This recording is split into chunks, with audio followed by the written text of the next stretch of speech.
Hello everyone, welcome to Dark UPSC. So as promised earlier, we are here with economics strategy video. आप 20 दिन में economics prelims 2025 के point of view से कैसे complete कर सकते हैं, उसका रोड मैप हम लोग आपके सामने रखेंगे। कौन से टॉपिक्स इंपॉर्टेंट होते हैं, कौन से टॉपिक्स आप छोड़ सकते हैं और हम उसमें आपकी मदद कैसे कर सकते हैं, ये सारी चीज़ें हम लोग इस वीडियो में डिस्कस करने वाले हैं। इस वीडियो में सुमित भाई भी हमारे साथ हैं। सुमित भाई, आपका स्वागत है। थैंक यू कृपा भाई। पॉलिटी के 20 दिन की स्ट्रेटेजी की अपार सफलता के लिए आप सबको पहले तो हार्दिक धन्यवाद। जिन्होंने फॉलो किया 20 दिन टेस्ट दिया, तो you are going to make it. ठीक है, चलिए अब इकोनॉमी की बात शुरू करते हैं। इसमें भी कोशिश करेंगे कि 20 दिन में इकोनॉमी खत्म हो जाए। तो यहाँ पे जो हम सोर्स रिफर करने वाले हैं वो मृणाल रिफर कर रहे हैं। तो कुछ लोग अलग अलग सोर्सेज पढ़ रहे होंगे, तो वो अपना कंटिन्यू रख सकते हैं, लेकिन जो लोग हमारे साथ इस स्ट्रेटजी में चलने वाले हैं, तो हम मृणाल के साथ चलने वाले हैं। पहली बात। दूसरी बात कि मृणाल लगभग 1,000-1,200 पेज का डॉक्यूमेंट है, तो सारे पिलर नहीं पढ़ना है। प्रीलिम्स के लिए सारे पिलर जो है इंपॉर्टेंट नहीं है। तो शुरू के जो 4 पिलर हैं वो इंपॉर्टेंट हैं, जो कि लगभग 600-650 पेजेस में हो जाएंगे। तीसरी बात, मृणाल को कैसे पढ़ना है इसके लिए कल एक वीडियो आएगी, क्योंकि देखिए मृणाल को पढ़ना किसी किसी को थोड़ा सा ना आसान नहीं लग सकता है कि इतना सारा इंफॉर्मेशन, इतने सारे फिगर्स, इतने फैक्ट्स, डेटा क्या पढ़ना है क्या छोड़ना है।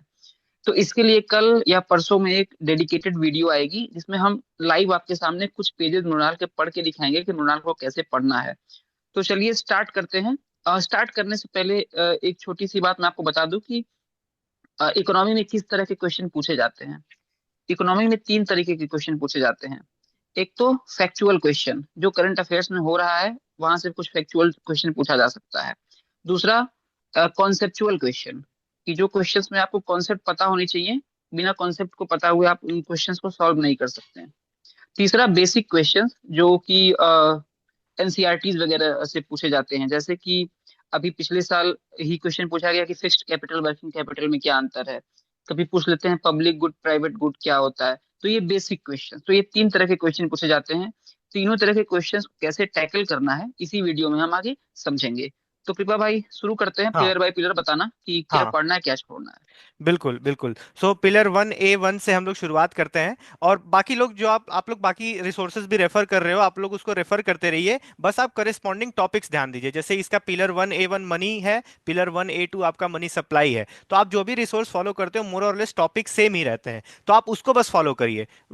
टॉपिक्स में उसके डिस्क्रिप्शन में बहुत ज्यादा अंतर नहीं होता है, तो आप वो भी फॉलो करिए। जो आप फॉलो कर रहे हैं उसको फॉलो करिए, बस जो हम लोग टॉपिक्स बता रहे हैं उस पर आप ध्यान दीजिए। सो पिलर 1A1 में जहां तक सवाल है, मनी बार्टर टू बिटकॉइन, ये एक इंपॉर्टेंट चैप्टर है, लेकिन उतना भी इंपॉर्टेंट नहीं है as compare to money supply, as compare to banking system. ये इतना भी इंपॉर्टेंट नहीं है प्रीलिम्स के पॉइंट ऑफ व्यू से। इसमें आप रीडिंग कर सकते हैं। इसमें मोस्ट इंपॉर्टेंट चीज़ों की अगर बात की जाए तो एनपीसीआई से रिलेटेड जितनी भी चीज़ें हैं आपको ध्यान देनी है। जो एटीएम नेटवर्क कौन रेगुलेट करता है, वाइट वाइट लेबल एटीएम क्या होते हैं, ब्राउन लेबल एटीएम क्या होते हैं, ये सारी चीज़ों की जानकारी होनी चाहिए। क्रिप्टो करेंसी हमेशा से यूपीएससी का फेवरेट टॉपिक रहा है, क्रिप्टो करेंसी पर आपको ध्यान देना है।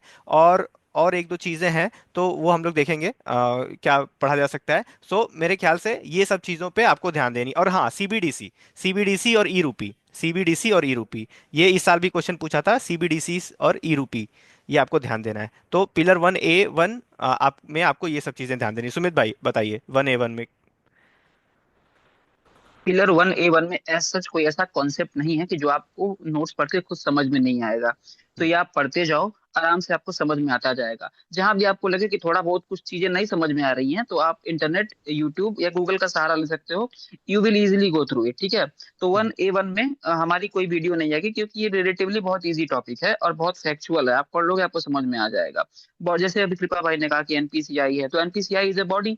अब बॉडी है तो इंपॉर्टेंट है। कभी कभी बॉडी के मेंबर से इसमें स्टेब्लिश कैसे हुआ, इसका मैंडेट क्या है, ऐसे क्वेश्चन पूछती है इकोनॉमिक्स में। तो हम्म। एनपीसीआई को आप ध्यान से कर लेना। बाकी हम्म। लीगल टेंडर वगैरह क्या होता है ये सब एक बार ध्यान से देख लेना, तो 1A1 हो जाएगा। बिल्कुल बिल्कुल।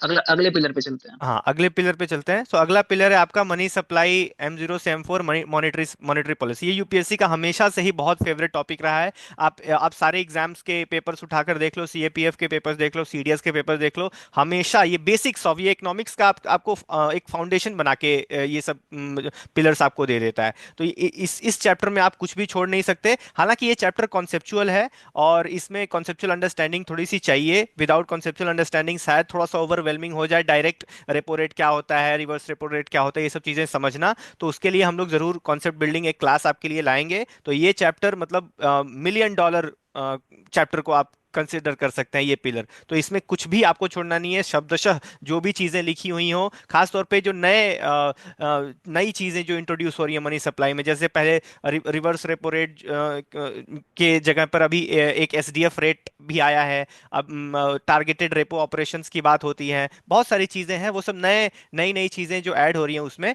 आपको ध्यान देना है। तो ये पिलर बहुत ही इंपॉर्टेंट है। बताइए सुमित भाई। हाँ, ये बहुत ही कॉन्सेप्ट हैवी ये पिलर है, ये टॉपिक, ये जो चैप्टर है। तो अगर इसमें कॉन्सेप्ट की ठीक से फील नहीं आई, समझने की बात नहीं है, फील हो जाना चाहिए कॉन्सेप्ट। जैसे पूछ ले कि रेपो रेट को बढ़ाने घटाने से इन्फ्लेशन पे क्या प्रभाव पड़ने वाला है, या फिर crowding in effect, crowding out effect क्या होता है, एम नॉट क्या होता है, एम नॉट और एम थ्री में क्या अंतर है, क्यों हम एम थ्री को यूज करते हैं मॉनेटरी पॉलिसी के लिए, मनी मल्टीप्लायर क्या होता है, मनी मल्टीप्लायर सीआरआर से कैसे रिलेटेड है। ये हम्म। सारी चीजें ना, जब तक आपको ये सारा इंटीग्रेटेड इसका अंडरस्टैंडिंग डेवलप नहीं होगा ना, तब तक क्वेश्चन आप इसमें गलत करते रहोगे। आपको लगेगा कि यार क्वेश्चन आ रहा है, हम्म। पढ़ा हुआ है, पर सही क्यों नहीं हो रहा है। क्योंकि हम्म। वो कहीं ना कहीं कॉन्सेप्ट बीच में आपका ना, वो जो कनेक्टिंग द डॉट्स वाला मामला है, वो वीक है। तो इस चैप्टर में पढ़ने के साथ साथ प्रैक्टिस, मेंटल प्रैक्टिस बहुत इंपॉर्टेंट है। तो हम्म। अब एक बात यह है कि सबको आसानी से हर कॉन्सेप्ट समझ में नहीं आ सकता है। तो आप पढ़िए, और जहां पे भी कॉन्सेप्ट में आपको लग रहा है कि समझ में नहीं आ रहा है, वहां पे आप किसी यूट्यूब वीडियो में अगर वो कॉन्सेप्ट समझाया गया तो वो देख लीजिए। और खैर, हमारी तरफ से भी कॉन्सेप्ट बिल्डिंग क्लासेस में ये वाला चैप्टर, इसके सारे इंपॉर्टेंट टॉपिक्स एक वीडियो में आ जाएंगे, तो वहां से भी आप देख सकते हैं। क्रिस्प और कॉन्साइज एक वीडियो में सारे टॉपिक्स हम समझा देंगे। लेकिन आप कहीं से भी देख सकते हैं, जितनी बार देखेंगे और जगह से भी वो भी कम ही है। तो इसको ठीक से पढ़िए, इस चैप्टर को, इससे क्वेश्चन आएगा, पक्का आएगा। हाँ बिल्कुल। और इससे थोड़ा सा विषयांतर भले हो जाए, लेकिन जो लोग कॉन्सेप्ट बिल्डिंग क्लासेस, जिन लोगों ने भी पॉलिटी का अच्छे से देखा हुआ है, वो लोग ये समझ पाएंगे कि हम लोग कॉन्सेप्ट बिल्डिंग क्लासेस बनाने में कितनी मेहनत करते हैं। और वो सारी चीजें जो अगर आप नहीं पढ़ते, अगर आप पढ़ते तो शायद आपको 2 से 3 दिन लग जाते, लेकिन उन सारी चीजों को कंडेंस करके हम लोग आपके सामने रख रहे हैं, जो कि कोचिंग इंस्टीट्यूट्स में जाके जो लाखों रुपए खर्च करके जिस तरीके का कंटेंट आपको मिल रहा है, कंटेंट तो मिल रहा है, लेकिन उससे क्वेश्चंस कैसे निकलेंगे ये कोई नहीं बता रहा है। तो वो सारी चीजें आपको वो उन वीडियोस में मिल रही हैं, वो सेम तरह से इस इकोनॉमिक्स में भी कंटिन्यू होंगी। तो आप इसको फॉलो करिए। और जो लोग देख रहे हैं वो तो अच्छी बात है, वो लोग अपना भला कर रहे हैं। जो लोग नहीं देख रहे हैं, एक बार कम से कम ट्राई करिए, पहले इस्तेमाल करें फिर विश्वास करें कि क्या क्या हम लोग प्रोवाइड कर रहे हैं। तो अगले हाँ, पिलर। मतलब इस चीज की ग्रेविटी अभी फील नहीं हो रही है कि जो हम लोग एफर्ट कर रहे हैं उसका क्या मायने निकलने वाले हैं। हम्म। आप ना कम टाइम में ज्यादा आउटपुट वाली चीजें पढ़ रहे हो, और बिलीव करो कि एग्जाम तक अगर हमारे जो भी ये आ रहे हैं इनिशिएटिव्स, अगर आप फॉलो कर लिए, तो जो भी आपका लेवल है ना, +40 होगा, प्लस हम्म। 40 मार्क्स होगा। इसका तो गारंटी दे सकते हैं हम लोग, अगर हम्म। आपने सही से फॉलो किया है तो। क्योंकि हम लोग क्रिस्प में बात कर रहे हैं। कहाँ आप पार्लियामेंट 3 दिन में पढ़ते हैं ना, तो वो हम्म। आपको ऐसे कॉन्सेप्चुअल क्लियरिटी नहीं आती जो कृपा भाई ने एक वीडियो में पढ़ा दिया है। तो हम्म। यार, वो वो काफी फायदा करेगा, एग्जाम में आपको सीधे रिकॉल होगा वहां से। खैर, फिर से इकोनॉमी पे लौटते हैं। बिल्कुल बिल्कुल। अगले पिलर पर आते हैं। फाइनेंशियल इंटरमीडिएट बैंकिंग सिस्टम जो है वो भी यूपीएससी का हमेशा से फेवरेट टॉपिक रहा है। और इसको भी आप छोड़कर नहीं जा सकते, खास तौर पे जो डिफरेंस वाले क्वेश्चंस होते हैं। स्मॉल फाइनेंस बैंक कैसे डिफरेंट होता है पेमेंट बैंक से, एनबीएफसी का क्वेश्चन तो इसी साल आ गया था, हालांकि थोड़ा सा कंट्रोवर्शियल था, लेकिन ये सब चीजें हमेशा से यूपीएससी की फेवरेट रही हैं। आरबीआई आरबीआई क्या करता है, आरबीआई एक्ट में क्या प्रोविजंस हैं, बैंकिंग रेगुलेशन एक्ट में क्या प्रोविजंस हैं, पेमेंट एंड सेटलमेंट एक्ट में क्या प्रोविजंस हैं, कौन से ऑपरेशंस आरबीआई एक्ट में आते हैं या कौन से ऑपरेशन बैंकिंग रेगुलेशन एक्ट में आते हैं। ये सारी चीजें यूपीएससी का बहुत फेवरेट रहा है और इसको आप छोड़कर नहीं जा सकते। तो ये पिलर भी बहुत ही इंपॉर्टेंट है। हालांकि ये पिलर बहुत ही ज्यादा फैक्चुअल है, इसमें आपको कोई कॉन्सेप्चुअल अंडरस्टैंडिंग की बहुत ज्यादा जरूरत नहीं है। एक हायरार्की होती है बैंकिंग सिस्टम की, वो हायरार्की आपको समझनी है। आरबीआई कैसे लेंडर ऑफ लास्ट रिजॉर्ट होता है, बैंकर ऑफ बैंक्स होता है, ये सारी टर्मिनोलॉजी का मतलब क्या होता है आप करेंगे। थोड़ा बहुत आप वीडियोस का रेफर लीजिए, वीडियोस को रेफर करिए यूट्यूब पे। हम लोग अगर अगर ऐसा लगेगा कि वीडियोस हम लोग को बनाना चाहिए, आप लोग रिक्वेस्ट करोगे तो जरूर बना देंगे। हालांकि ये बहुत ही फैक्चुअल चैप्टर है। और थोड़ा चैट जीपीटी वगैरह का भी इस्तेमाल करिए। जैसे लेंडर ऑफ लास्ट रिजॉर्ट है, क्या होता है लेंडर ऑफ लास्ट रिजॉर्ट, जाके पूछिए चैट जीपीटी से कि explain lender of last resort, RBI function of lender last resort with an example, with a simple example. वो आराम से आपको समझा देगा। तो ये बहुत ही फैक्चुअल चैप्टर है और इसको सिर्फ आपको रीड करना है। बताइए इसमें। हाँ एकदम सेम बात है, ये बहुत फैक्चुअल चैप्टर है, और मैं तो कहूंगा कि इस चैप्टर को पढ़ते हुए आप शॉर्ट नोट्स बना लो, और इसको बार बार आपको पढ़ना होगा, कभी कभी चीजें भूल जाती हैं। जैसे हम्म। कि आप एनबीएफसीज में कई टाइप की एनबीएफसीज हैं, कुछ एनबीएफसीज डिपॉजिट टेकिंग होती हैं, कुछ नहीं होती हैं। तो कुछ चीजें जो हैं वो आपको याद रखनी पड़ेंगी। कहाँ सीआरआर लगेगा, कहाँ सीआरआर नहीं लगेगा, किसकी कितनी लिमिट है, प्रायोरिटी सेक्टर लेंडिंग में किसका कितना हम्म। टारगेट है, किसको हम्म। कितना देना है, तो ये सब चीजें आपको याद रखनी पड़ेंगी। तो आप इसमें शॉर्ट नोट्स बनाइए और उसको बार बार पढ़िए, 10 बार भी पढ़ेंगे तो कम है, क्योंकि चीजें याद होनी चाहिए। आरबीआई इंपॉर्टेंट है, कोऑपरेटिव बैंक्स इंपॉर्टेंट हैं, हम्म। डिफरेंशियल बैंक्स इंपॉर्टेंट हैं, एनबीएफसीज इंपॉर्टेंट हैं, और पहले डेवलपमेंट बैंक्स होते थे तो वो भी सब इंपॉर्टेंट है। तो ये सब आप देख के जाइएगा एक बार, और ठीक से देखिएगा। बिल्कुल बिल्कुल। अब अगले पिलर पे बढ़ते हैं।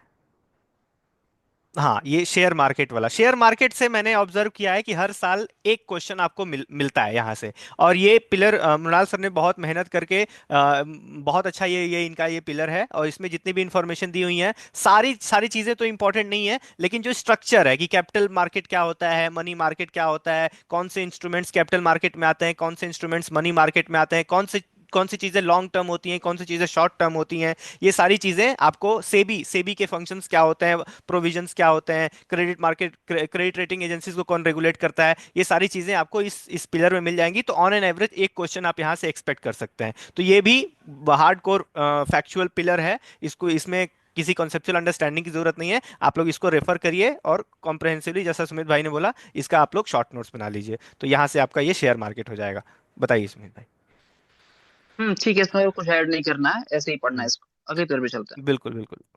169, हालांकि 169 जो पिलर है ये इंश्योरेंस, पेंशन, फाइनेंशियल इंक्लूजन, मैं पर्सनली तो इसको छोड़कर जाता था, क्योंकि ये फाइनेंशियल इंक्लूजन पे से जुड़ा हुआ ये पिलर है, और मेंस की यूटिलिटी मुझे उतनी नहीं समझ में आती थी। कुछ एक चीजें हैं जैसे एलआईसी कब बना था, ये सब जो टाइमलाइन है बेसिकली, वो सब चीजें ऐसी हैं कि अब उसके लिए आपको पूरा पिलर नहीं पढ़ना है। उसके लिए मतलब थोड़ा सा जैसे यूपीएससी ने पीआईक्यू में पूछ दिया एलआईसी कब बना था, तो एक बेसिक टाइमलाइन आपको समझ में आना चाहिए कि जनरल इंश्योरेंस एक्ट कब आया था, एलआईसी कब बना था, एसबीआई कब नेशनलाइज हुआ था, एयर इंडिया कब नेशनलाइज हुआ था। ये सब बेसिक टाइमलाइन जो है, और यूपीएससी हिंट करता रहता है, वो एक बार के बाद दोबारा भी वो क्वेश्चन रिपीट कर देगा, या फिर सीएससी में नहीं रिपीट करेगा तो सीएपीएफ में रिपीट कर देगा। तो वो चीजें बस आपको करके जानी, उसके लिए ये पूरा पिलर पढ़ने की जरूरत नहीं है। मैं तो पर्सनली छोड़ के जाता था, लेकिन आप फोमो मिटाने के लिए आप पढ़ भी सकते हो, उतना ये बुरा भी पिलर नहीं है। तो 1 बी भी बहुत ही फैक्चुअल पिलर है। बताइए सर। हाँ, इसमें ऐसा कर सकते हैं कि पूरा पढ़ना तो ये बहुत हेक्टिक है, बहुत फैक्चुअल भी है, और बहुत डेटा फैक्ट ओरिएंटेड है, तो इसमें थोड़ा सा मुश्किल होता है। हम्म। तो इंश्योरेंस, पेंशन, फाइनेंशियल इंक्लूजन को ऊपर ऊपर से आप लैंडमार्क चीजें पढ़ लीजिए हम्म। कि वो, और बाकी इसमें से थोड़ा इंपॉर्टेंट है स्कीम्स, हम्म। इंपॉर्टेंट इंश्योरेंस, पेंशन और फाइनेंशियल इंक्लूजन के स्कीम्स। तो या हम्म। तो आप स्कीम्स यहाँ से एक बार देख लीजिए, या फिर पीटी वगैरह में अगर स्कीम आ रही है तो वहां से तुम लोग पढ़ाई देंगे। तो ठीक हाँ। है, ये क्लियर, आप चाहें तो छोड़ सकते हैं, ऊपर ऊपर से हम्म। देख लीजिएगा लेकिन।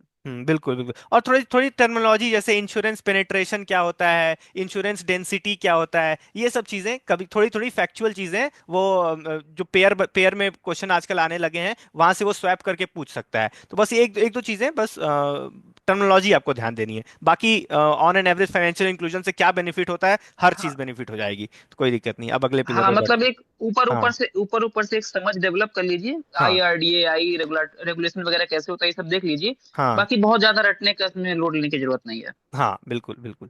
अगले पिलर पर आते हैं, पिलर 2। ये इंपॉर्टेंट पिलर है, बजट टैक्सेशन। यहाँ से ऑन एन एवरेज 2 से 3 क्वेश्चन आपको देखने को मिलेंगे, बजट से, टैक्सेशन से।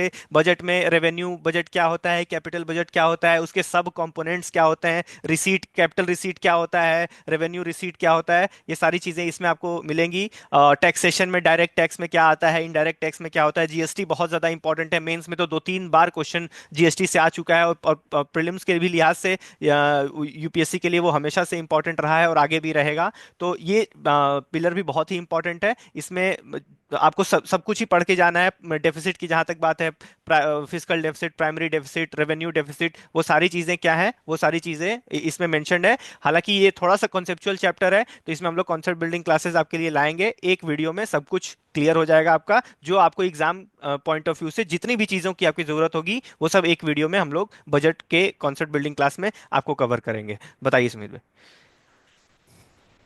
इस वाले पिलर को पढ़ते हुए एक बात ध्यान में रखनी है कि आपको बहुत जगह डेटा फैक्ट्स दिखेंगे, हम्म। इकोनॉमिक सर्वे के, बजट के डेटा की, रेवेन्यू में कितना हम कैपेक्स में कितना खर्चा कर रहे हैं, कितना रेवेन्यू कहाँ से आया है, ये सब डेटा आपको याद नहीं करना है। ये हम्म। सब क्वेश्चन एग्जाम में नहीं पूछता है। थोड़ा सा हम्म। बहुत, थोड़ा बहुत ऑर्डर आप याद कर सकते हैं कि जो हमारा रेवेन्यू आ रहा है हम्म। रिसीट, उसमें ऑर्डर क्या है, कॉर्पोरेट टैक्स से कितना आ रहा है, इनकम टैक्स से, तो आप ऑर्डर याद कर लीजिए, ट्रेंड याद कर लीजिए। हम्म। डेटा फैक्ट याद करने की जरूरत नहीं है। ठीक है। हम्म। और जब अभी बजट और इकोनॉमिक सर्वे 1 फरवरी और 31 जनवरी को आने वाले हैं, तो उसकी समरी पढ़ा देंगे तो वो डेटा फैक्ट आपका वहां से भी एक बार रिन्यू हो जाएगा, रिवाइज हो जाएगा, तो यहाँ से राइट। उसको याद करने की हम्म। जरूरत नहीं, जल्दी से निपटाना है। हम्म। और वीडियो तो आएगी आएगी इसमें, हाँ। क्योंकि थोड़ा हैवी चैप्टर है तो वीडियो आएगी इसमें। बिल्कुल बिल्कुल। और इसमें वही है जैसे सुमित भाई ने बोला, अब जो डिक्रीजिंग ऑर्डर में पूछ सकता है, जैसे जीएसटी हो गया, इनकम टैक्स हो गया, कॉर्पोरेशन टैक्स हो गया, तो सबसे ज्यादा ब्रैकेट, सबसे ज्यादा टैक्स इंडिया कहाँ से कलेक्ट करता है, तो वो सारी चीजें बस आपको एक ऑर्डर ध्यान देना है, वो भी एग्जैक्ट नहीं कि इतना लाख करोड़ इतना, ये सब इंपॉर्टेंट नहीं है। गवर्नमेंट डायरेक्ट टैक्सेस से ज्यादा टैक्स कलेक्ट करता है या इनडायरेक्ट टैक्सेस से ज्यादा टैक्स कलेक्ट करता है, यही सब चीजें पूछी जाती हैं। वरना बहुत ज्यादा जो फैक्चुअल चीजें हैं उसमें आपको 1,000 करोड़ वाली चीजें, ये सब पीसीएस वाले ये सब करते हैं कि इतना 1,000 करोड़ है, 23,100 करोड़ है कि 23,200 करोड़, ये सब पीसीएस वाली चीजें हैं। लेकिन यूपीएससी इतना भी फोकस नहीं करता है। वो अगर 20,000 करोड़ रहेगा तो वो उसको 2 लाख करोड़ भले लिख देगा, लेकिन 20,000 करोड़ है तो 21,000 नहीं लिखेगा। तो इतना आप भरोसा करके चल सकते हैं। तो हम लोग कॉन्सेप्ट बिल्डिंग क्लासेस आएंगे तो यहाँ से आपका बजट कवर हो जाएगा। तो अगले पिलर पे चलते हैं। 78। हाँ, तो अगला पिलर भी वही फाइनेंस कमीशन, ये भी इसी से जुड़ा हुआ है। फाइनेंस कमीशन के बेसिक्स क्या हैं, कब बना था ये, मेंबर्स कितने साल के लिए अपॉइंट होते हैं, तो ये सारी चीजें, हालांकि पॉलिटी के जो कॉन्स्टिट्यूशनल बॉडीज हैं वहां भी आप फाइनेंस कमीशन के बारे में पढ़ेंगे। लेकिन हाँ, इकोनॉमिक्स के पॉइंट ऑफ व्यू से इसका वो सब इंपॉर्टेंट हो जाता है कि टर्म ऑफ रेफरेंस, जैसे अभी 16th फाइनेंस कमीशन फॉर्म हुआ है, तो उसके टर्म्स ऑफ रेफरेंस बहुत ही ज्यादा इंपॉर्टेंट हो जाएंगे।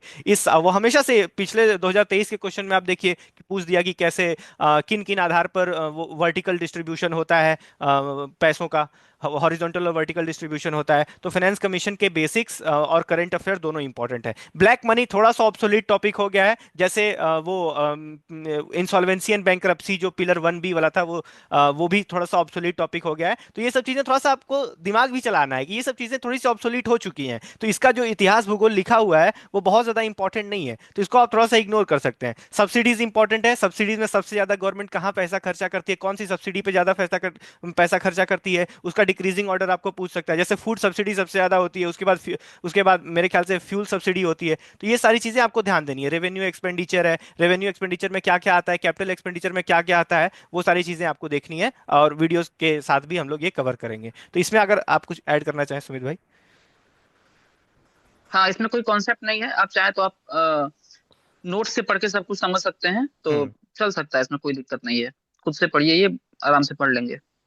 हाँ, ये बहुत ही इंपॉर्टेंट पिलर है, balance of payment, international trade and currency exchange, और ये मृणाल के सारे पिलर्स का सबसे छोटा पिलर है। और अच्छी बात यह है कि यहाँ पिलर भले ही छोटा है लेकिन इससे क्वेश्चंस बहुत आते हैं, मतलब ऑन एन एवरेज 4 से 5 क्वेश्चंस आपको balance of payment, international trade, currency exchange से आपको देखने को हर साल ही मिलते हैं। और आप कोई भी पेपर उठा के देख लीजिए, यहाँ से क्वेश्चंस आएंगे। तो ये भी एक बहुत ही हार्ड कोर कॉन्सेप्चुअल पिलर है ये। इसके लिए आपको कॉन्सेप्ट बिल्डिंग क्लास की जरूरत पड़ेगी, तो वो जरूरत हम लोग पूरी करेंगे आपके लिए। और बैलेंस ऑफ पेमेंट की बेसिक्स क्या है, उसके कंपोनेंट्स का मतलब क्या है, क्या चीज़ें कैपिटल अकाउंट में आती हैं, क्या चीज़ें करंट अकाउंट में आती हैं, वो सारी चीज़ें हम लोग डिस्कस करेंगे। जो करेंसी एक्सचेंज का सिस्टम है, करेंसी डिप्रिशिएट करने से क्या होता है, अप्रिशिएट करने से क्या होता है, खोल के देख लीजिए। यूपीएससी का फेवरेट है, हमेशा 2 से 3 साल में वो रिपीट करेगा, वो पूछेगा कि करेंसी डिप्रिशिएट करने से एक्सपोर्ट पर क्या होगा। तो ये सारी चीजें हमेशा के लिए इंपॉर्टेंट है, और ये आगे भी इंपॉर्टेंट रहेगी, क्योंकि ये पिलर 1A 2 की तरह जो मनी सप्लाई वाला था, वो ये बेसिक्स ऑफ मैक्रो इकोनॉमिक्स है, जो कि आपके इकोनॉमिक्स प्रिपरेशन का स्तंभ है। तो ये आप छोड़ के नहीं जा सकते। और सबसे अच्छी बात, जैसा मैंने बोला, कि बहुत ही छोटा पिलर है, इसको आप मतलब छोड़ के नहीं जा सकते, और बहुत आसानी से कवर भी हो जाएगा। बताइए इसमें। हाँ, ये बहुत इंपॉर्टेंट चैप्टर है, कॉन्सेप्चुअल चैप्टर है, तो अगर आपको समझ में आ जाएगा तो आप क्वेश्चन सॉल्व कर लोगे। और हम्म। देखो, ये वाला टॉपिक जो है ना, ये न्यूज में रह रहा है अभी। जैसे हम्म। करेंसी एक्सचेंज वाला टॉपिक देखो, कि अभी 2-3 दिन पहले रुपया अपने ऑल टाइम लो पे चला गया था, हम्म। और साल भर किसी न किसी वजह से न्यूज में रुपया का डिप्रिसिएशन रहा है। तो उसके हम्म। स्टैटिक पार्ट से क्वेश्चन आना लाजमी है, तो आना चाहिए मेरे प्रेडिक्शन के हिसाब से इस बार हम्म। करेंसी एक्सचेंज पे क्वेश्चन आना चाहिए। हम्म। इंटरनेशनल ट्रेड देखो, ट्रम्प आए हैं, टैरिफ की बात कर रहे हैं ट्रम्प। ठीक हम्म। है। तो ये सब चीजें, ट्रेड में कुछ ऊपर नीचे हो रहा है, ऑयल ट्रेड में ऊपर नीचे हो रहा है, तो इंटरनेशनल ट्रेड में से कि स्टैटिक पार्ट से क्वेश्चन आ सकता है। ठीक है, तो अब देखो यही प्रेडिक्ट करने का तरीका है कि साल भर जो चीजें न्यूज में रहती हैं उनकी हम्म। स्टैटिक पार्ट से क्वेश्चन आता है, तो ये वाला पिलर बहुत अच्छे से करके जाना है, समझना है। और क्योंकि हम्म। कॉन्सेप्चुअल है भी है, तो इसमें कॉन्सेप्ट बिल्डिंग क्लासेस में एक क्लास इस पे भी आएगी, हम्म। तो देख लीजिए उसको भी। बिल्कुल। हाँ, इसी का एक सब पिलर है ब्रेटन वुड्स ऑर्गेनाइजेशंस। ये भी यूपीएससी का फेवरेट टॉपिक रहा है, हमेशा से फेवरेट टॉपिक रहा है। यूएन के अंदर कौन कौन से ऑर्गेनाइजेशंस आती हैं, ब्रेटन वुड्स ऑर्गेनाइजेशंस कौन कौन सी होती हैं, उनका हिस्ट्री क्या रहा है, कब वो फॉर्म हुई थी, उनके अंदर कौन कौन से सब ऑर्गेनाइजेशंस हैं। जैसे वर्ल्ड बैंक के अंदर आपके 5 सब ऑर्गेनाइजेशंस हैं। आईएमएफ का कोटा सिस्टम कैसे फंक्शन करता है, इंडिया की रैंकिंग उसमें क्या है, इंडिया का वोट शेयर उसमें क्या है, वो कोटा सिस्टम कैसे फंक्शन करता है। अमेरिका का क्या उसमें है, चाइना, वो जो एसडीआर कोटा होता है, जाके देखिए। एसडीआर कोटा से कम नहीं तो 4 क्वेश्चन, 4 5 क्वेश्चन आपको मिलेंगे पिछले 7 8 सालों में। तो हमेशा से यूपीएससी का फेवरेट रहा है ये, तो इसको आप छोड़कर नहीं जा सकते। ब्रेटन वुड्स ऑर्गेनाइजेशन इंपॉर्टेंट है, और ये बहुत ही ज्यादा फैक्चुअल है, तो इसमें कोई कॉन्सेप्ट की जरूरत नहीं है। तो इसका कोई वीडियो तो नहीं आएगी, अगर आप लोग रिक्वेस्ट करेंगे तो शायद आ भी सकती है, लेकिन ये आप लोग पढ़ सकते हैं, खुद से पढ़ सकते हैं। बताइए। Bretton Woods.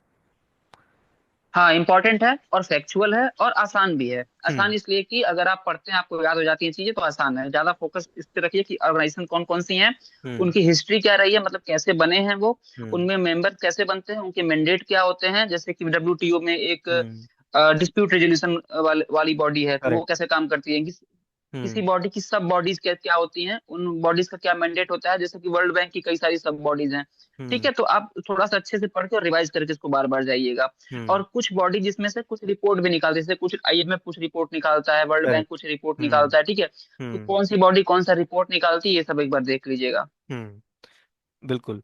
और ये बहुत ही फेवरेट रहा है यूपीएससी का, डब्ल्यूटीओ से क्वेश्चंस हमेशा सही पूछे जाते हैं और अभी भी पूछे जा सकते हैं, तो ये सब आप नहीं छोड़ सकते, ये सब आपको पढ़ के जाना ही है।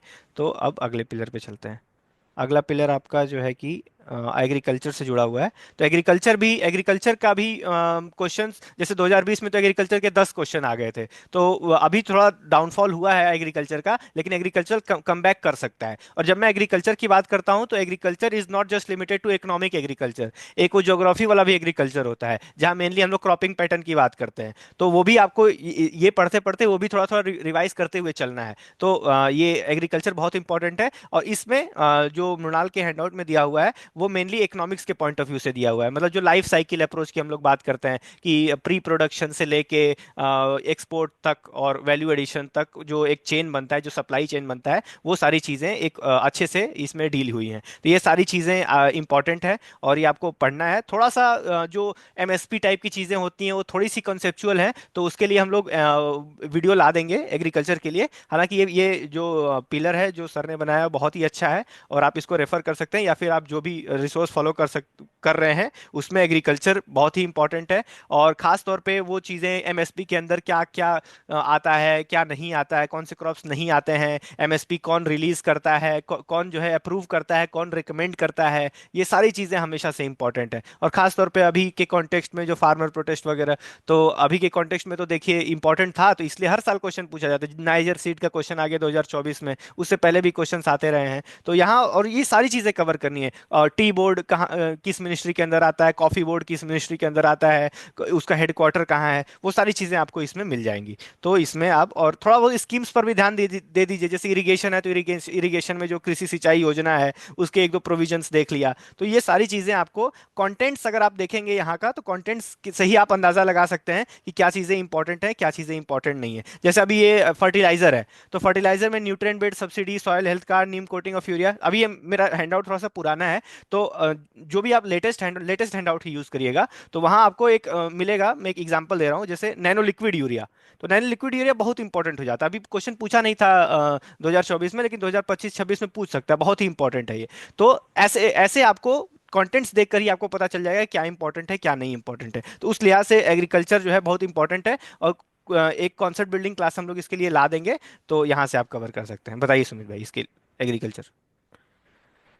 तो एग्रीकल्चर लोग क्या करते हैं ना कि आइसोलेशन में पढ़ते हैं। एग्रीकल्चर हम्म। ज्योग्राफी, इकोनॉमी और साइंस एंड टेक तीनों का ओवरलैप होता है। हम्म। जैसे अभी क्रॉपिंग पैटर्न ज्योग्राफी का पार्ट है, इकोनॉमी में स्कीम्स वगैरह जो भी बता रहे हैं वो हो हम्म। गया। और science and tech minimum coated urea क्या होता है, जीएम क्रॉप्स क्या होते हैं। तो हम्म। इसको बहुत कॉम्प्रिहेंसिव तरीके से तीनों जगह से पढ़ना है। जब जब आप हम्म। पढ़िए, जैसे जब साइंस टेक पढ़िए तो वहां भी देखिए एग्रीकल्चर रिलेटेड क्या क्या न्यूज़ेस हैं वो हम्म। पूछी जा सकती हैं, उसका इकोनॉमिकल एस्पेक्ट पूछा जा सकता है, ठीक है। हम्म। तो बहुत कॉम्प्रिहेंसिव तरीके से एग्रीकल्चर पढ़िए। मोर और हम्म। लेस फैक्चुअल चैप्टर ये है, तो आप पढ़ते जाएंगे समझ में आता जाएगा, ऐसा कुछ नहीं है। हम्म। समझने पे ज्यादा ध्यान दीजिएगा कि कोई भी हम्म। जैसे नीम कोटेड यूरिया है, हम्म। तो अब ये आप ये ऐसे इसको पढ़ने का दो तरीका है। ऐसे आप तो पढ़ लीजिए कि यार गवर्नमेंट एक नीम कोटेड यूरिया लेकर आई है, एक नया करंट अफेयर है, चलो ये खाद की तरह है। लेकिन हम्म। इसके अंदर भी आप जा सकते हैं कि क्यों लाई है, इसका हम्म। क्या डिफ्यूजन इसमें कम होता है तो इसको क्यों ये मतलब क्या फायदा, इकोनॉमिकली क्या फायदा है, हम्म। ये स्मगल वगैरह नहीं हो सकता। तो इसके अंदर भी न्यूज को पढ़िए कि इससे फायदा क्या है, इसका नुकसान क्या है, ठीक है, इसमें वे फॉरवर्ड हम्म। क्या है। तो हम्म। यूपीएससी में जो ऑप्शन बनते हैं इन्हीं तरीके से बनते हैं। हम्म। तो पढ़िए, एग्रीकल्चर इंपॉर्टेंट है। और कुछ अगर वीडियो की जरूरत होगी तो इसमें कुछ बना दिया जाएगा, क्रॉपिंग पैटर्न वगैरह के वीडियो तो हाँ। यूट्यूब पे पड़े ही हुए हैं। हम्म। तो ठीक है, पढ़िए। हाँ बिल्कुल। और ये एग्रीकल्चर का जो पीडीएफ है इतना अच्छा है सर का, कि आप देखेंगे कि वो सब जो क्वेश्चंस आए थे 2021 में कि बॉल गार्ड टेक्नोलॉजी क्या होती है, ये सारी चीजें आपको यहाँ मतलब अलग से वो लिखा हुआ नहीं मिलेगा कि बॉल गार्ड टेक्नोलॉजी ये होती है, लेकिन आप देखेंगे तो जेनेटिकली मॉडिफाइड क्रॉप्स के अंदर वो मेंशन्ड है। तो ये थोड़ा रिसर्च करके सर ने बनाया है, तो काफी अच्छा है ये पीडीएफ आपको। मतलब मैं ये नहीं कह रहा हूँ कि एक एक एक कॉमा एक एक मीम जो सर ने इंसर्ट किया है उसको पढ़िए, लेकिन जो भी चीजें जो एक्स्ट्रा चीजें पेरिफेरल नॉलेज भी इसमें लिखी हुई हैं आपको खुद ही समझ में आ जाएगा कि ये चीजें फलाने साल में यूपीएससी ने पूछा था तो अभी जो है कि वो रिपीट कर सकता है। तो ये चीजें आप करेंगे तो जैसे अभी जैसे सुमित भाई ने वो बोला नीम कोटेड यूरिया का जो स्टैटिक पार्ट है वो तो इंपॉर्टेंट है ही, कि कब आया था, कौन से मिनिस्ट्री के अंदर आया, किसने क्या ईयर था उसका रिलीज होने का, वो सब चीजें तो ठीक है, लेकिन जो उसका कॉन्सेप्चुअल पार्ट है कि वो क्या करेगा, जो है वो रेट ऑफ डिसोल्यूशन को कम करता है सॉइल में, तो ये सब चीजें जब आप ध्यान देंगे तब आपको समझ में आएगा कि यूपीएससी क्या आपसे जानना चाहता है। तो ये सब चीजें आपको ध्यान दें। जैसे ये साइंस एंड टेक की बात है, तो साइंस एंड टेक में इमर्जिंग टेक्नोलॉजी जो है उसका यूज एग्रीकल्चर में, ड्रोन्स का यूज एग्रीकल्चर में क्वेश्चन आया ही था 2020 में। ड्रोन का यूज हो गया, नैनो टेक्नोलॉजी का यूज हो गया, उसी में नैनो लिक्विड यूरिया हो गया, सल्फर कोटेड यूरिया हो गया। ये सारी चीजें इमर्जिंग टेक्नोलॉजीज कैसे यूज हो सकती हैं एग्रीकल्चर में, क्योंकि यही सब फ्यूचर यही है। अभी कन्वेंशनल ढंग से एग्रीकल्चर जो कर रहे थे हम लोग वो बहुत ही अनसस्टेनेबल है, तो उस लिहाज से ये बहुत ही इंपॉर्टेंट है। अब अगले पिलर पे चलते हैं। 513 ओके। हाँ, सो ये सेक्टर्स ऑफ इकोनॉमी है, manufacturing, startup, IPR, make in India.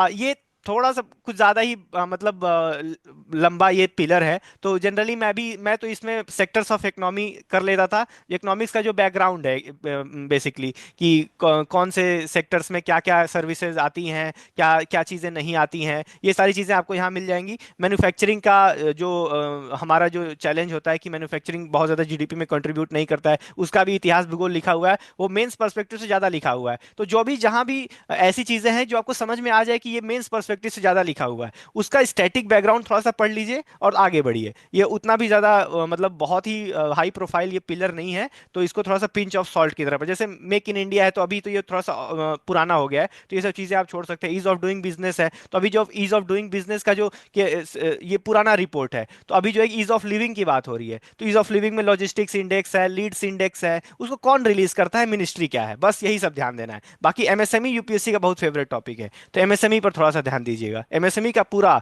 मतलब बैकग्राउंड से लेके कौन सी एमएसएमई माइक्रो होती है, कौन सी वो एमएसएमई जो है स्मॉल होती है, ये सारी चीजों पर आपको देने की जरूरत है। तो यहाँ से आपका ये कवर हो जाएगा। बताइए सुमित भाई इसमें 4B। हाँ, तो इसमें वही जैसा कृपा भाई ने बताया कि ये बहुत लेंदी टॉपिक है, तो आप इसको थोड़ा सा टेलर करके पढ़ सकते हैं, ठीक है। हम्म। कुछ करंट अफेयर्स ऐसे इसमें होंगे जो बहुत इंपॉर्टेंट नहीं होंगे, उसको आप छोड़ सकते हैं।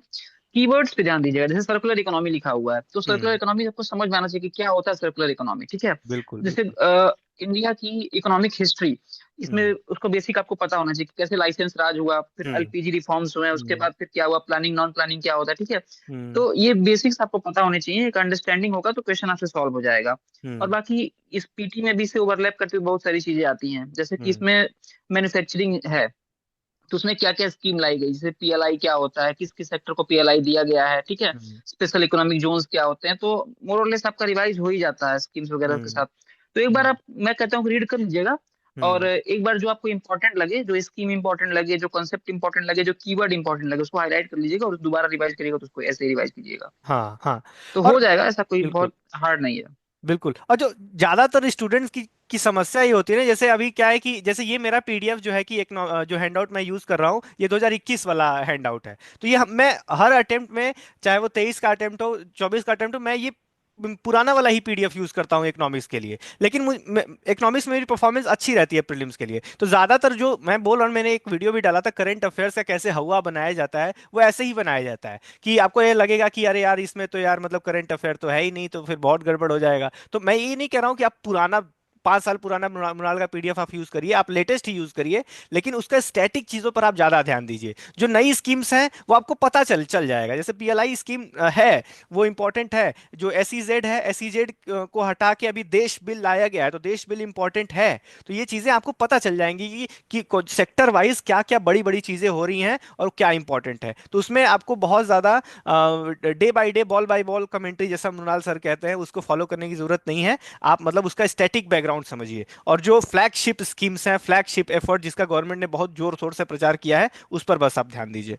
अब अगले पिलर पर चलते हैं जो थोड़ा सा इंपॉर्टेंट है, जिसमें इकोनॉमिक प्लानिंग की बात की गई है। नीति आयोग और फाइनेंशियल, नीति आयोग और वो कौन सा था पहले यार, प्लानिंग कमीशन में डिफरेंस क्या है। Planning commission. करेक्ट, हाँ। जीडीपी का बेसिक क्या है, इन्फ्लेशन क्या है, डब्ल्यूपीआई, सीपीआई। और ये बहुत ही ज्यादा फेवरेट है यूपीएससी का, बहुत ही मतलब I can not emphasise enough, इतना ज्यादा फेवरेट है ये। तो इकोनॉमिक प्लानिंग का हिस्ट्री क्या है, वो सारी चीजें मतलब एम एन रॉय का कंट्रीब्यूशन क्या है, वो किताब किसने लिखी, सर्वोदय अप्रोच क्या था, महात्मा गांधी का अप्रोच क्या था, ये सारी चीजें आपको देखने को मिलेंगी यहाँ। तो उसका पढ़ लेंगे तो अच्छा रहेगा। नीति और प्लानिंग कमीशन में थोड़ा सा मेंस पॉइंट ऑफ व्यू से इंपॉर्टेंट है, लेकिन नीति के अंदर क्या क्या एफर्ट्स चल रहे हैं। जैसे अटल इनोवेशन मिशन पूछ लिया था 2021 में कि 20 में। अटल इनोवेशन जो है वो नीति आयोग के अंदर आता है। जैसे अभी के कॉन्टेक्स्ट में नीति आयोग के अंदर एस्पिरेशनल डिस्ट्रिक्ट प्रोग्राम है, उसी को चेंज करके एस्पिरेशनल ब्लॉक प्रोग्राम भी लॉन्च हुआ है। तो ये सब चीजें आप इंपॉर्टेंट हो जाएंगी। नीति के अंदर जो भी चीजें चल रही हैं वो सारी चीजें इंपॉर्टेंट हो जाएंगी। जितनी भी रिपोर्ट्स रिलीज कर रहा है नीति आयोग, जैसे national multi dimensional poverty index हो गया, एसडीजी इंडेक्स हो गया, ये सारी चीजें इंपॉर्टेंट हो जाएंगी। जीडीपी तो जाहिर सी बात है, इकोनॉमिक्स आप पढ़ रहे हैं, आप जीडीपी भी नहीं पढ़ेंगे तो फिर क्या ही बात है। तो जीडीपी का फॉर्मूला जो है C+I+G+X-M, वो सारी चीजें बहुत ही इंपॉर्टेंट है। इन्फ्लेशन तो फिर कहने की जरूरत ही नहीं है कितना इंपॉर्टेंट है। हर साल 2 क्वेश्चन आपको इन्फ्लेशन से मिलेगा, और वही घिसे पिटे कॉन्सेप्ट्स कि मनी सप्लाई बढ़ेगा तो इन्फ्लेशन जो है कि बढ़ जाएगा, मनी सप्लाई को बोलेगा कि इन्फ्लेशन घटाना है, मनी सप्लाई को घटा दो। तो वही रेपो मनी मनी सप्लाई और इन्फ्लेशन और यही सब चीजें क्वेश्चंस आते हैं। डब्ल्यूपीआई का जो बास्केट है, सीपीआई का जो बास्केट है, कि किसमें सर्विसेज इंक्लूड होते हैं, किसमें नहीं इंक्लूड होते हैं। आईआईपी क्या है, 8 कोर इंडस्ट्रीज से ही पिछले 10 साल में आपको 3 4 क्वेश्चन मिल जाएंगे। तो उसमें सेक्टर वाइज कंट्रीब्यूशन क्या है, कौन सबसे ज्यादा कंट्रीब्यूट करता है, कौन सबसे कम कंट्रीब्यूट करता है, कुछ कुछ रिपोर्ट्स भी लिखी हुई हैं इसमें। तो ये सारी चीजें इंपॉर्टेंट हो जाएंगी इसमें। तो ये बहुत ही इंपॉर्टेंट पिलर है, और इसके लिए भी हम लोग कोशिश करेंगे कि जीडीपी इन्फ्लेशन के लिए भी आपको एक कॉन्सेप्ट बिल्डिंग क्लास प्रोवाइड करेंगे। तो इसमें आप ये रेफर कर सकते हैं। बताइए सुमित भाई।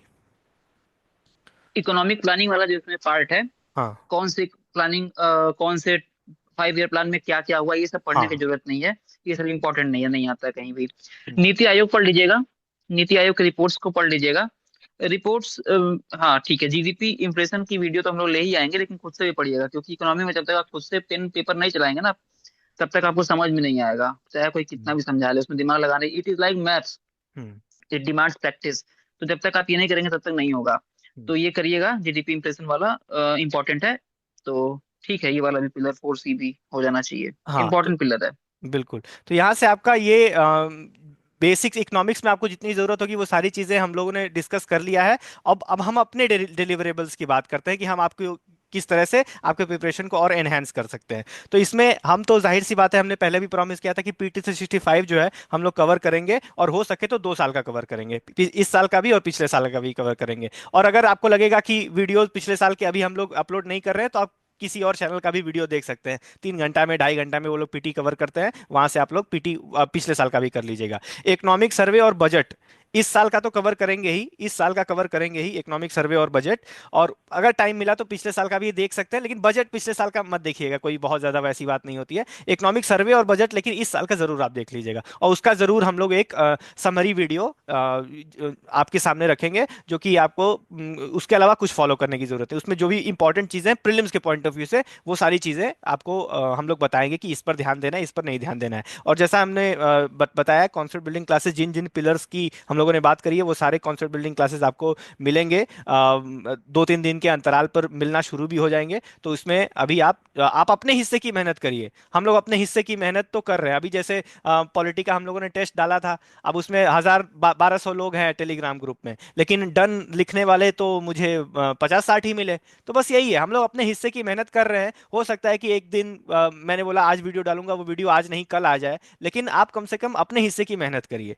तो ये डिसिप्लिन आप मेंटेन रखिए। आप सुमित भाई, अगर आप इसमें और कुछ ऐड करना चाहें, हम किस तरह से मदद करेंगे? हाँ हाँ, इस डिलीवरेबल्स में दो वीडियो और आएंगी। हम्म। एक तो देखो, क्योंकि सोर्स हम लोग मृणाल रेफर कर रहे हैं, तो मृणाल पढ़ने वाले दो लोग होते हैं। एक तो स्मार्ट लोग होते हैं जो खुद पढ़ लेते हैं बढ़िया, एक यूपीएससी के बाबू सोने होते हैं, जैसा कि मृणाल सर बोलते हैं। तो hmm. Line by line, ball by ball commentary हमको चाहिए होती है। तो देखो, मृणाल को पढ़ना कैसे है, हाउ टू रीड मृणाल एक वीडियो आएगी, तो हम उसमें लाइव कुछ 4-5 पेज आपको पढ़ के दिखाएंगे, ताकि आपको आइडिया रहे क्या पढ़ना है, कैसे पढ़ना है। तो जल्दी आ जाएगा।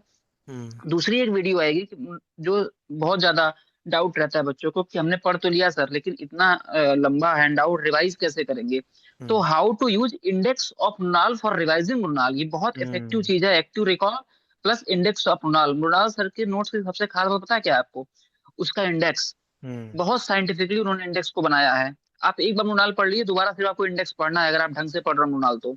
हम्म। तो हम दूसरी वीडियो लाएंगे, हाउ टू रिवाइज मृणाल। ठीक है, हम्म। ये दो हम्म। वीडियो लेकर आएंगे। और जैसा कि अभी कृपा भाई ने कहा कि 50-55 लोग ही टेस्ट दिए, तो यार ठीक है ना, 1200 में से 50-55 लोग, सिलेक्शन रेशियो भी मोर और लेस यही हाँ, होता है। सही बात है। इतने लोग सेलेक्ट भी होते हैं। हम्म। तो कोई लोड नहीं है। तो अभी आपको समझ में आ रहा होगा ना, यूपीएससी में पढ़ते सब सिलेक्शन कम लोग का ही क्यों होता है, क्योंकि यार हम्म। मेहनत कम लोग कर रहे हैं। तो ठीक है, ये करेंगे। तो बता ही दिया हमने कि कुछ वीडियो जाएंगी, दो वीडियो जल्दी आ जाएंगी। ये how to revise Monal, how hmm. To revise बाद में आएगा, क्योंकि अभी तो हम्म। आप पढ़ने वाले फेज में हो। हाउ टू रीड मोनाल कल परसों में कोशिश करेंगे कि आ जाए, तो अपन हम्म। दोनों ही रहेंगे उस वीडियो में। तो वो वीडियो आ जाएगी कल परसों में। हम्म। बाकी आप अब देखिए, डेली टारगेट्स वाली बात आती है, कि हम्म। जैसे पॉलिटी में हमने डेली टारगेट्स दिया था, तो यहाँ पे ना टॉपिक वाइज डेली टारगेट्स देना बहुत मुश्किल है। तो पिलर 4 तक हमने बताया, तो लगभग 650 के आसपास पेजेस होंगे। तो भाई पिलर 4 में हाँ, मुझे लगता है। हाँ, हाँ, तो हाँ, 650 पेज हमें करने हैं। अब 20 हाँ। दिन में करने हैं, तो फिर एक दिन में टारगेट लेके चलते हैं कि 35 पेज एक दिन में पढ़ना है, 35 हम्म। पेजेस। हम्म। अब देखो, 35 पेजेस पढ़ना, जहाँ 30 से 35 पेज, हाँ। तो हम्म। 35 पेजेस पढ़ना जो है, लोगों को लग सकता हो कि यार इतना 35 पेज कैसे पढ़ पाएंगे एक दिन में। तो मृणाल जब आप खोल के देखोगे ना वो नोट्स, तो उसमें इतना बड़ा बड़ा फिगर्स है, इतना बड़ा, तो उसका फंड साइज है, दो लाइन के बीच में इतना सारा स्पेस है, इतना सारा करंट अफेयर है जो कि छोड़ के पढ़ना है, सारा कुछ नहीं पढ़ना है, तो काम की चीजें बहुत कम है। वो तो हम्म। हम आपको बता भी देंगे कैसे पढ़ना अगली वीडियो में। हम्म। तो 35 पेज इज इजिली डूएबल। मैं तो बिल्कुल। 60-60 पेज एक दिन में पढ़ा था, मैंने 10-15 दिन में मुनार खत्म की थी। तो आप तो 35 पेज पढ़ो यार, एग्जाम पास में आ गया है। और हम्म। 35 पेज पढ़ के कंसोलिडेट करना बहुत आसान है मृणाल का, आप पढ़ के तो देखो एक बार। बिल्कुल। तो 35 पेज डेली करो, और 20 दिन में कंप्लीट हो जाएगा। रिवीजन की वीडियो आई जाएगी, और बीच बीच में मुझे लगता है कि जो जो प्रॉब्लम्स प्रॉब्लमेटिक चैप्टर्स हैं, या लेटेस्ट से कॉन्सेप्चुअल चैप्टर्स हैं, उनकी वीडियो भी आएगी। तो आई बिल्कुल। गेस कि हमारी तरफ से तो हो ही गया स्ट्रेटजी वीडियो खत्म। हाँ, हाँ, बिल्कुल। अब आप हम लोगों ने अपने अपने एंड से जो भी हम लोग को कंट्रीब्यूट करना है, हम लोग कैसे करना है, वो हम लोग बता दिए हैं। अभी 35 पेजेस डेली, अब पढ़ना कैसे है वो हम लोग अगले वीडियो में बता देंगे। और आप लोग का हम लोग ज़्यादा टाइम नहीं लेंगे। Thank you so much. आप पढ़ाई करते रहिए and clear prelims. Thank you, thank you Sumit भाई। Thank you guys, thank you भाई।